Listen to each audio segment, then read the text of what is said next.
Hello everyone, welcome back to my channel ND education. आप लोगों की preparation UP TGT PGT biology के लिए बहुत अच्छी चल रही होगी, I hope so. Cytology unit के प्रीवियस ईयर क्वेश्चन पेपर के सीरीज़ में आज मैं क्वेश्चन नंबर 29 से डिस्कस करूंगी कि ये है यूपी जीआईसी लेक्चरर 2017 का क्वेश्चन। लिखा हुआ है कैजमेटा, मतलब जिसे हम चेस्मेटा भी बोलते हैं, are formed at which stages of meiosis cell division. Meiosis cell division के किस स्टेज में चेस्मेटा जो है बनता है, तो हमें ये इसका आंसर बताना है। इसका आंसर जो है वो दिया हुआ है pachytene, option number C book में, जो कि गलत है। डिप्लोटीन इसका सही आंसर हो जाएगा। जो मियोसिस होता है उसमें टोटल 5 स्टेजेस होते हैं, जिसको हमने एक ट्रिक से याद किया है कि लता ज़रा पानी दे दे। तो इसके बाद मैं अगर डिटेल में दिखाऊं, डिप्लोटीन होता है, उसमें एक जरा से जाइगोटीन होता है, पानी से एक तो पैकेटीन होता है, दे दे मतलब डिप्लोटीन, और लास्ट होता है डाइकाइनेसिस। ठीक है।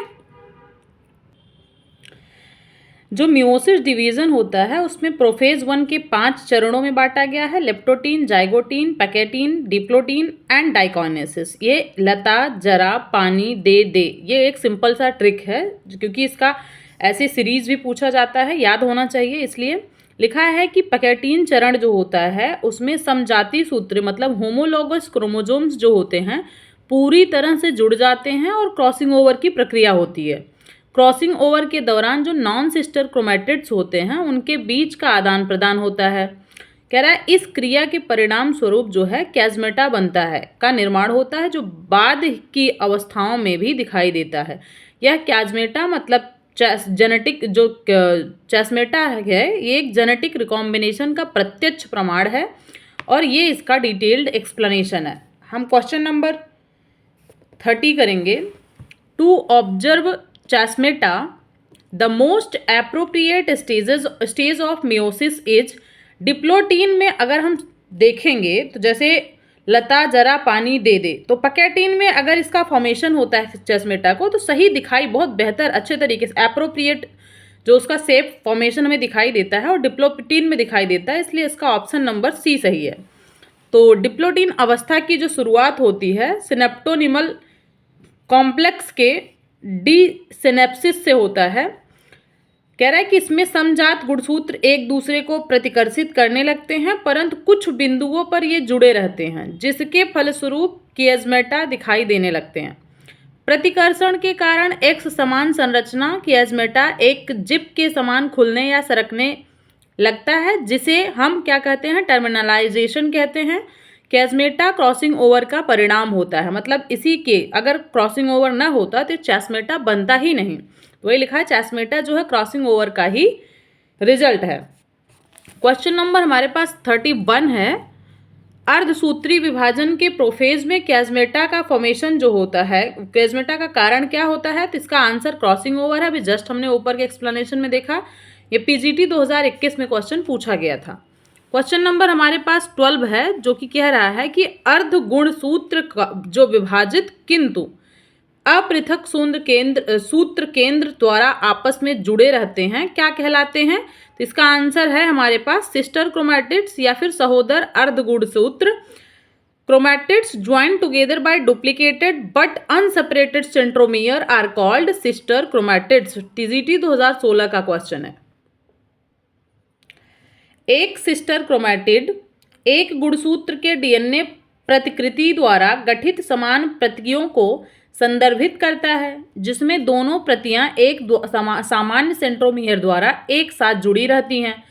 कोशिका विभाजन के दौरान ये एक दूसरे से अलग हो जाती हैं और प्रत्येक डॉटर सेल्स को गुणसूत्र की एक प्रति प्राप्त होती हैं। तो ये इसका डिटेल्ड एक्सप्लेनेशन था। क्वेश्चन नंबर 33 है, किस चरण में सेंट्रोमियर जो है विभाजित हो जाता है।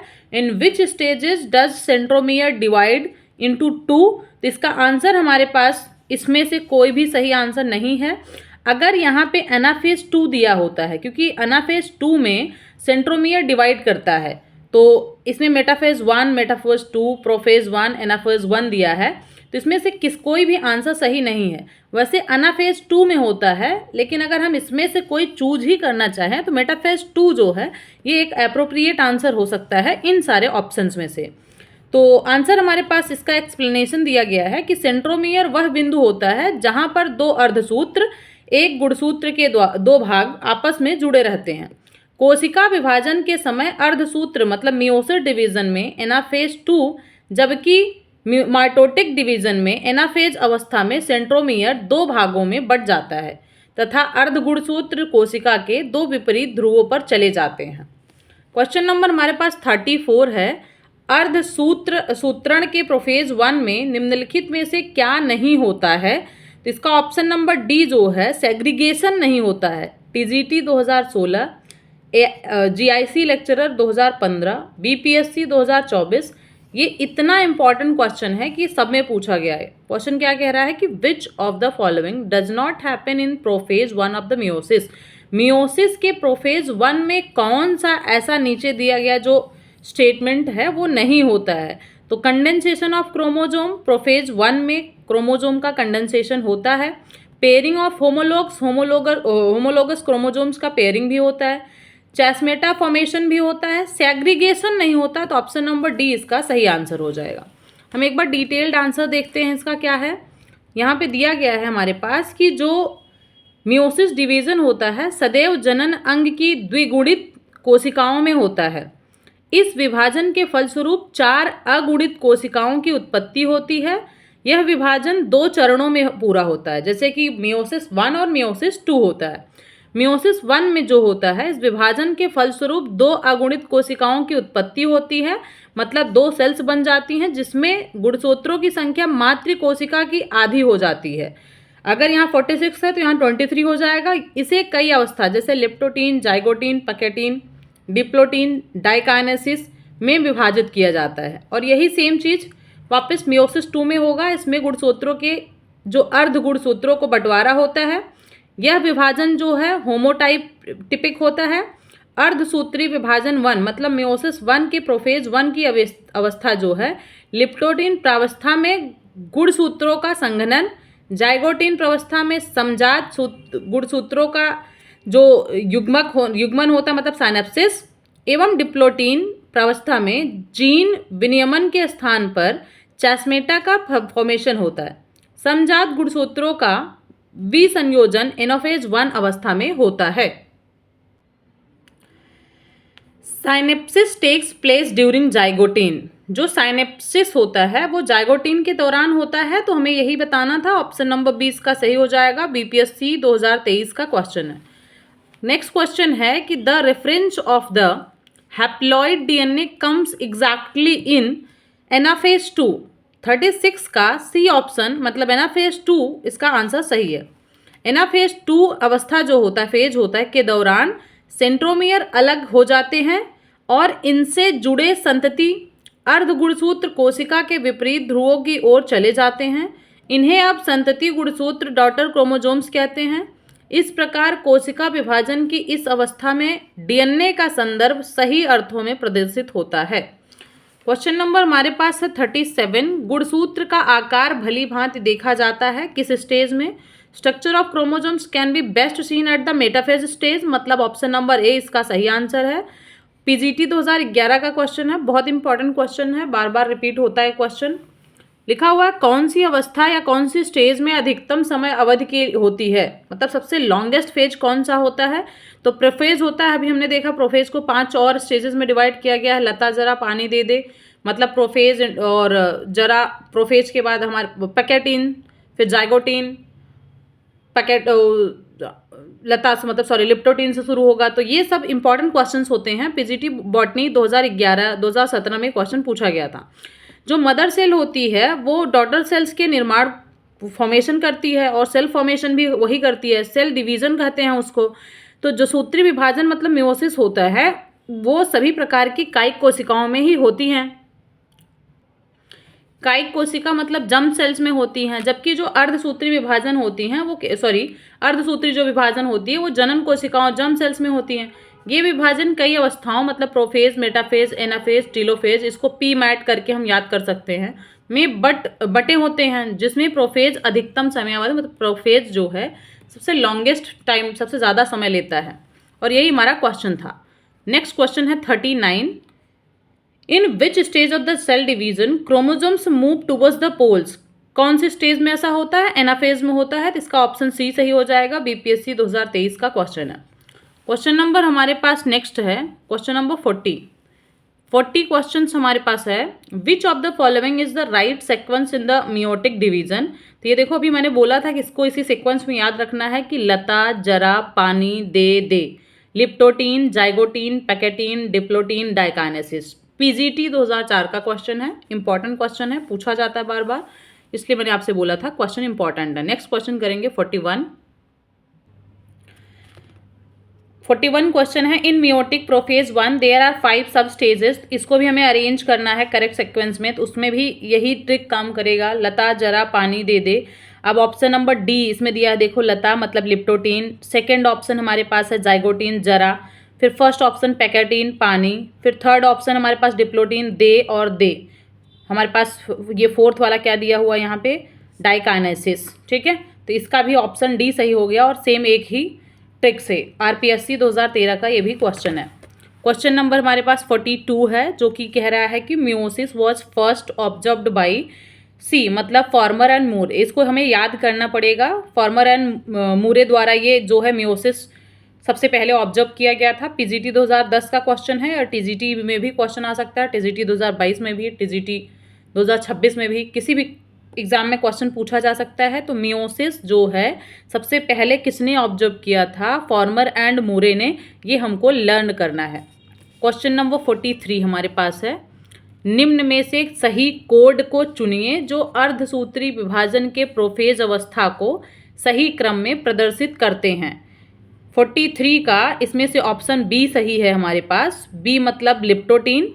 कह रहा choose the code listed below depicting the correct sequence of meiotic prophase. Meiotic prophase जो है वो लिप्टोटीन हो गया। इसमें ऑप्शन बी इसका सही आंसर है। पीजीटी 2003 का क्वेश्चन है। क्वेश्चन नंबर हमारे पास है diplotene is related to. Diplotene कौन से ऑप्शन से रिलेटेड है? तो इसमें हमारे पास बोथ बी एंड सी मतलब mitosis, sorry B and C मतलब मियोसिस एंड प्रोफेज 1, क्योंकि मियोसिस में ही तो प्रोफेज 1 आता है, तो इसलिए बी एंड सी दोनों ऑप्शन सही हो जाएगा। डिप्लोटीन इसी का स्टेज होता है। और ये भी क्वेश्चन जो है हमारे पास कब पूछा गया था? पीजीटी 2011 में।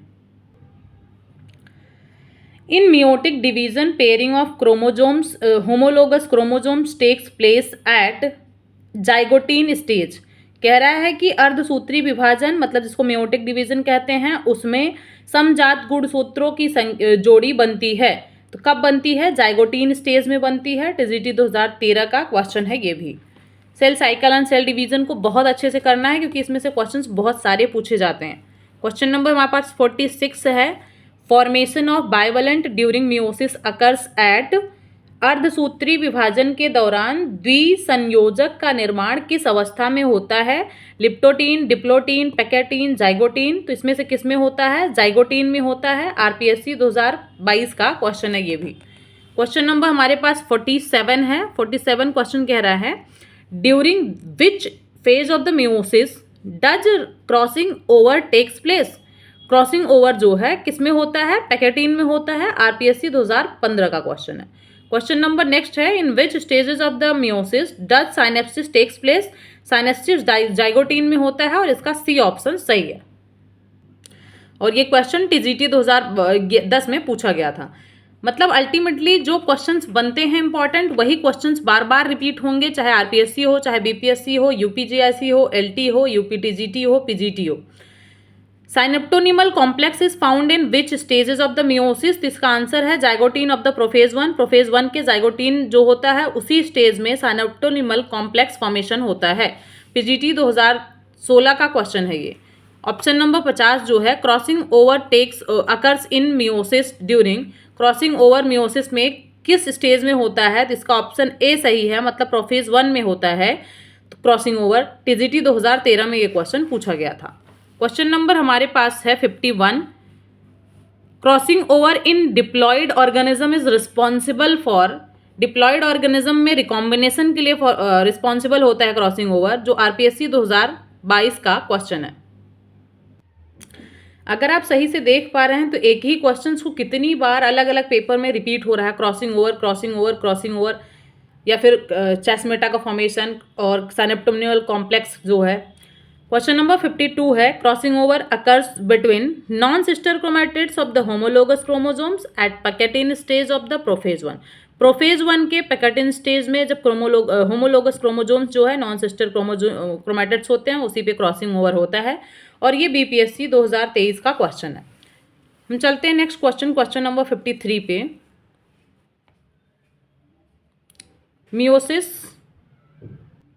Meiosis and mitosis are unlike each other because in the meiosis में क्या होता है, homologous chromosome pair and exchange parts, मतलब ये क्रॉसिंग ओवर यस होता है। Chromosomes numbered is halved, chromosome आधे हो जाते हैं, ये भी सही है। The 4 nuclei formed are the not identical, जरूरी नहीं वो सेम है, ये भी सही है, इसलिए ऑल आर द करेक्ट, मतलब इसका ऑप्शन नंबर डी सही हो जाएगा, और ये टीजीटी 2002 का क्वेश्चन है।